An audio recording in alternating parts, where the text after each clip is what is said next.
ഒരുപാട് പെൺകുട്ടികളെ തട്ടിക്കൊണ്ടു പോകുന്നുണ്ടെങ്കിലും പോലീസ് അതിനുവേണ്ട നടപടികൾ സ്വീകരിക്കുന്നില്ല. കേരളത്തിൽ പെൺകുട്ടികൾക്ക് വീട് വിട്ട് പുറത്തേക്ക് വരുന്നതിന് തന്നെ പേടിയാണ്. ഇതിന് നടപടിയെടുക്കേണ്ട സിറ്റി കമ്മീഷണർ ക്രിക്കറ്റ് മാച്ച് കാണുന്നതിന് വേണ്ടി സിഡ്നിയിൽ പോയിരിക്കുകയാണ്. ഇത്രയും വലിയൊരു കാര്യം നടന്നിട്ടും പോലീസുകാർ യാതൊരുവിധ നടപടി എടുക്കാത്തതിന് കാരണം എന്താണ്? ഇതിന് പിന്നിൽ ആരൊക്കെ പ്രവർത്തിക്കുന്നുണ്ടെന്ന് NTVയുടെ വിശദമായ അന്വേഷണത്തിൽ കണ്ടെത്തുകയുണ്ടായി.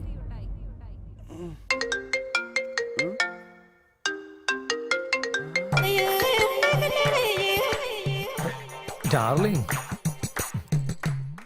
നിന്റെ ഫോണിന് വേണ്ടി ഞാൻ വെയിറ്റ് ചെയ്തോണ്ടിരുന്നേ. ഇപ്പൊ എനിക്ക് നിന്റെ മനസ്സ് മനസ്സിലായി ഡാർലിംഗ്. മനസ്സിലായി. എനിക്ക് നിന്നെ കാണാൻ തോന്നുന്നുണ്ട്. ശരി, എന്റെ വണ്ടി ഞാൻ അങ്ങോട്ട് വിടാം. നീ അതിൽ കയറി ഇങ്ങോട്ട് വാ. അതുകൊണ്ടല്ലേ നമുക്ക് പ്രശ്നം ഉണ്ടായത്. അവിടെയുള്ള ആണുങ്ങളെ ഒന്നും എനിക്ക് ഇഷ്ടമേ അല്ല. എന്റെ മനസ്സ് മുഴുവൻ നീ മാത്രമേ ഉള്ളൂ. അതല്ല ഡാർലിംഗ്, അപ്പൊ ഞാൻ ഡാർലിംഗ്, നീ വരികയാണെങ്കിൽ ഇങ്ങോട്ട് വാ. ഇല്ലെങ്കിൽ നമ്മുടെ രണ്ടുപേരുടെ ലാസ്റ്റ് കോളായിരിക്കും ഇത്. ഓ ഇല്ല, ഞാൻ കഴുകിട്ട് വരാം ഡാർലിംഗ്. ഇങ്ങനെ പറഞ്ഞാലേ അവൻ വരുള്ളൂ സാർ.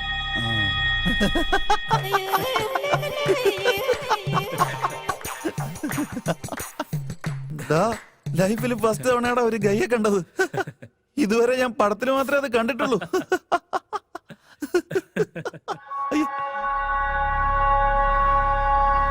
അവൻ വന്നു, വാ വിളിച്ചേക്കാം.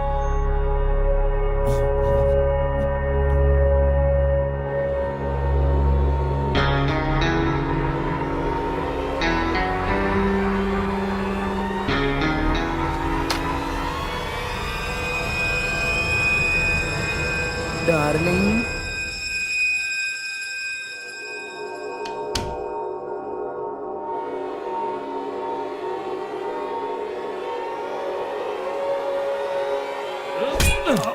Sorry darling.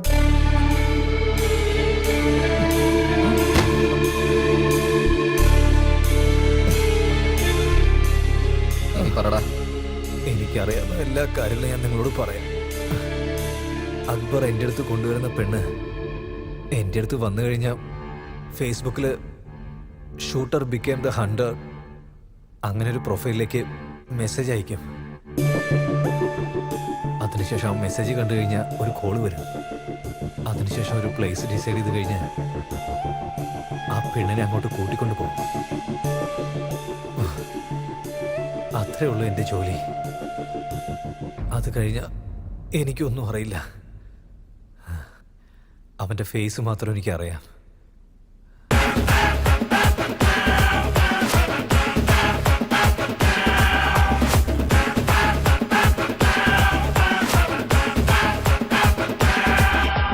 നാടിൻ്റെ സ്വന്തം കള്ളന്നി, നാടിൻ്റെ സ്വന്തം കള്ളന്നി, നാടിൻ്റെ സ്വന്തം കള്ളന്നി, നാടിൻ്റെ സ്വന്തം കള്ളന്നി.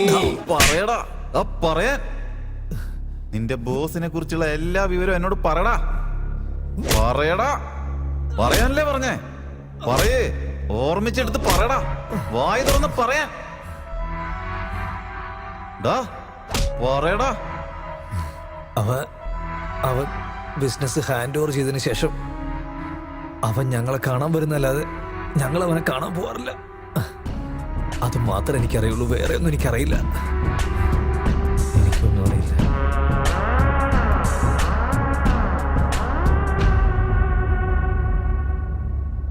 സത്യമായിട്ട് അവനൊന്നും അറിയില്ലെന്നാ എനിക്ക് തോന്നുന്നത്.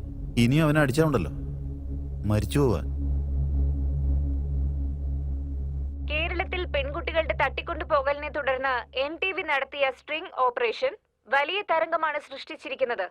ഇതുപോലുള്ള കേസുകൾ കണ്ടുപിടിക്കുന്ന സ്പെഷ്യലിസ്റ്റായ പൃഥ്വിയെ സ്പെഷ്യൽ ഓഫീസറായി നിയമിക്കാൻ അധികൃതർ തീരുമാനമെടുത്തിട്ടുണ്ട്.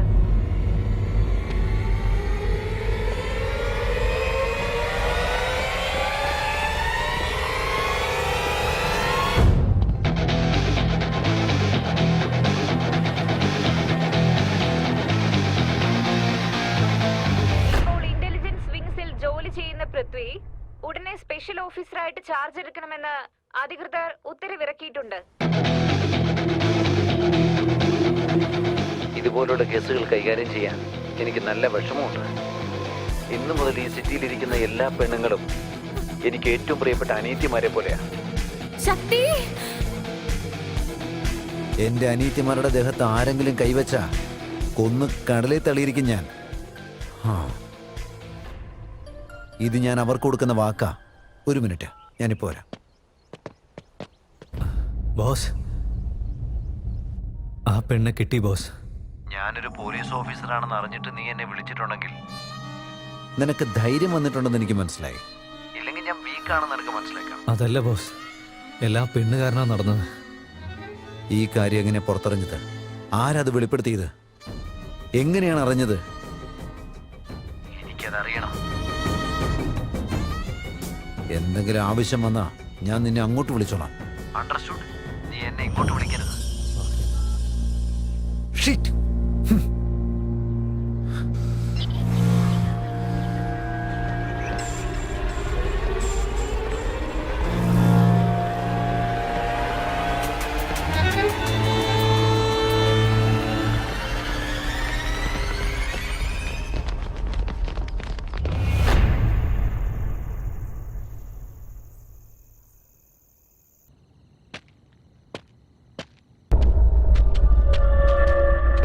നാടിന്റെ സ്വന്തം കള്ളൻ നീ, നാടിന്റെ സ്വന്തം കള്ളൻ നീ, നാടിന്റെ സ്വന്തം കള്ളൻ നീ, നാടിന്റെ സ്വന്തം കള്ളൻ നീ.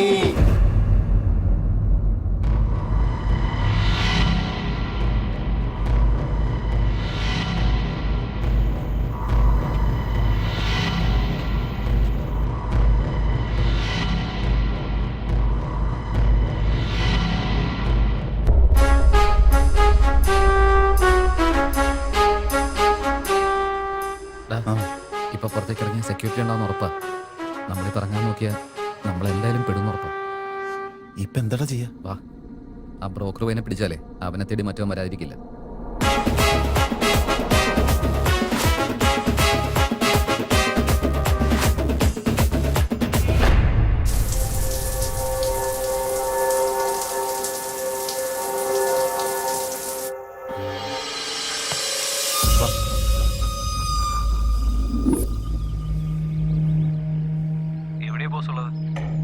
ഇപ്പോ നീ ഉള്ളിടത്ത് തന്നെയാ ഞാനും ഉള്ളത്. നിങ്ങൾക്ക് എങ്ങനെ അറിയും സാർ? ഏടാ, ഞാനിപ്പോ സ്പെഷ്യൽ ഓഫീസറാടാ. എനിക്ക് നിന്നെ പുഷ്പം പോലെ ട്രാക്ക് ചെയ്യാടാ. മേലേക്ക് വാ സാർ, ആ പെണ്ണും എൻ്റെ കൂടെ ഉണ്ട്. ആ പെണ്ണിനെ കുറിച്ചുള്ള വിഷയങ്ങളൊക്കെ അവിടെ നിൽക്കട്ടെ. ആദ്യം നിന്റെ അടുത്തുള്ള നീ ഫോൺ കൊടുക്ക.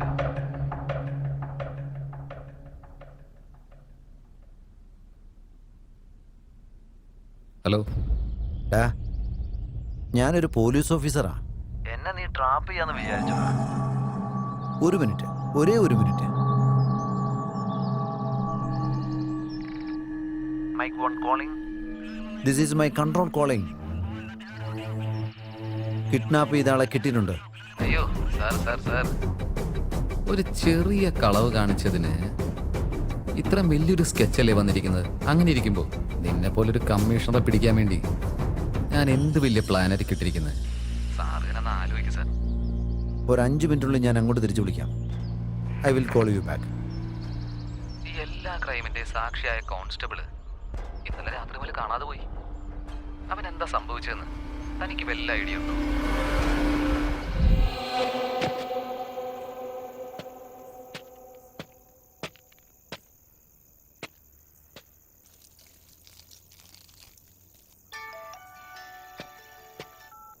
നാടിന്റെ സ്വന്തം കള്ളൻ നീ, നാടിന്റെ സ്വന്തം കള്ളൻ നീ.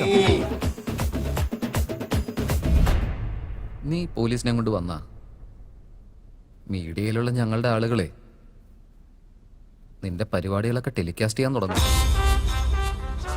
ആലോചിച്ച് തീരുമാനമെടുത്തിട്ട് നമുക്ക് നല്ലൊരു ഡീല് സംസാരിച്ചാലോ?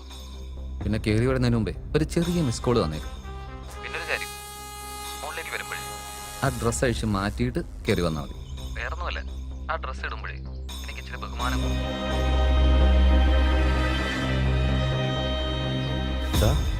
അവൻ ശരിക്കുള്ള പോലീസിനെ വിളിച്ചാൽ നീ എന്ത് ചെയ്യും? ഒരു 5 മിനിറ്റുള്ളിൽ ഞാൻ അങ്ങോട്ട് വിളിക്കാം. വിളിക്കാൻ പ്ലാൻ ഉണ്ടായിരുന്നെങ്കിൽ ആദ്യമേ കൂട്ടിയിട്ട് വന്നേനെ. ഇവന്റെ കാര്യം പുറത്തറിഞ്ഞ ആളുകൾ അവനെ ചെരിപ്പൂരി അടിക്കുന്നുള്ള കാര്യം അവന് തന്നെ അറിയാം. അവൻ ഇങ്ങോട്ട് എന്തിനായിരിക്കും വന്നിരിക്കുക? ഈ കാര്യം എങ്ങനെ പുറത്തറിഞ്ഞത്? ആരാടാ പുറത്തു പറഞ്ഞത്? എങ്ങനെ അറിഞ്ഞത്? ഈ കാര്യം ഇപ്പം നമ്മൾക്ക് മാത്രമല്ലാതെ വേറെ ആർക്കൊക്കെ അറിയാമെന്നറിയാൻ വേണ്ടി അവൻ വരുന്നത്. ഇപ്പൊ അവനോട് എന്താ പറയാൻ പോകുന്നത്?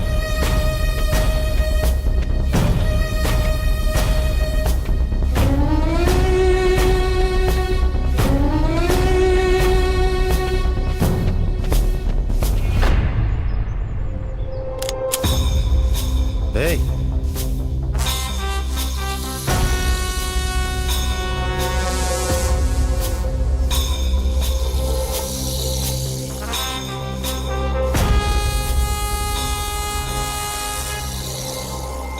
എനിക്ക് ഈ സാക്ഷിയെ തന്നേക്ക്. നിനക്ക് എത്ര വേണമെങ്കിലും പണം ഞാൻ തരാം. അവൻ വന്ന് ഞാൻ സംസാരം തുടങ്ങിക്കഴിഞ്ഞാൽ ഒരമണിക്കൂറിനകത്ത് അവനെ തട്ടിക്കളയും. അതിന് പകരം ഈ പെണ്ണിനെ എനിക്ക് തന്നേക്ക്, നിനക്ക് എത്ര പണം വേണമെങ്കിലും തരാം എന്ന് പറഞ്ഞാണ് അവൻ തുടങ്ങുന്നതെങ്കിൽ ഒറ്റ നിമിഷത്തിൽ കൊന്നുകളയും.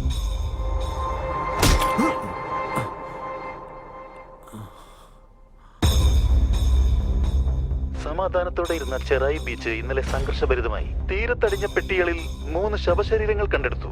ഇതാരോ പ്രതികാരത്തിന് വേണ്ടി ചെയ്തതാണെന്നാണ് പോലീസ് വൃത്തങ്ങൾ അവകാശപ്പെടുന്നത്. ഈ സംഭവവുമായി ബന്ധപ്പെട്ട് മറ്റു വിവരങ്ങളൊന്നും പുറത്തു വന്നിട്ടില്ല.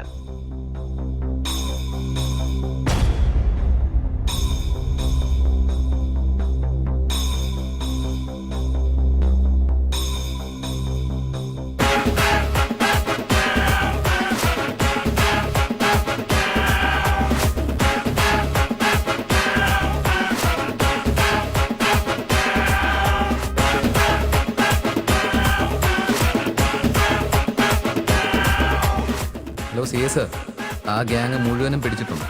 അഡ്രസ് ഞാനിപ്പോൾ സാറിന് മെസ്സേജ് അയക്കാം.